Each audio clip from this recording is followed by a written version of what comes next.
Good Friday afternoon. I'm meteorologist Stacia Knight. We have a beautiful weekend in store for us here in eastern Oklahoma, but this weekend is when Hurricane Irma is expected to make landfall late tomorrow night into early Sunday morning.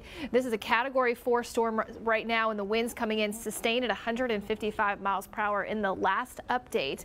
And because of the track here still moving to the west-northwest at about 14 to 15 miles per hour, it's expected to stay over the ocean between Cuba and the Bahamas. So that means it's not expected to weaken anytime soon. It continues to go through those eye wall replacements, so the intensity fluctuates just a little bit, but it's still going to be a major hurricane no matter what, most likely as it gets to South Florida. This is not a good thing.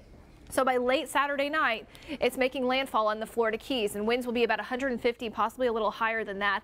These are hurricane warnings, hurricane watches in place, and then that storm is now expected to move up into central Florida. This is the cone of uncertainty, so anywhere in the state of Florida is going to be impacted by this hurricane, but still where it exactly makes landfall is a little tricky at this point, even though we're getting closer and closer to that time frame. But the steering winds will then eventually take it up to the north, and the latest track, it does degrade in intensity as it gets into central Florida and then into Georgia now in the far southeastern portions of the country. You're looking at a tropical depression and the remnants of Hurricane Irma to continue to impact folks into the beginning of next week. Here at home, I hope you're ready for a good weekend. 85 at 5 o'clock, warm, mostly sunny. We'll drop into the mid 70s by 9 o'clock. We have a cool night ahead. A lot of Friday night football games, the Crosstown Showdown, Broken Arrow at Owasso tonight. And then for the morning, it's a cool morning. We'll be in the 50s outside of the metro. Most of the metro will be about 58 to 60 to get your Saturday started. Saturday and Sunday, highs will be in the mid 80s. We'll have that southeast wind,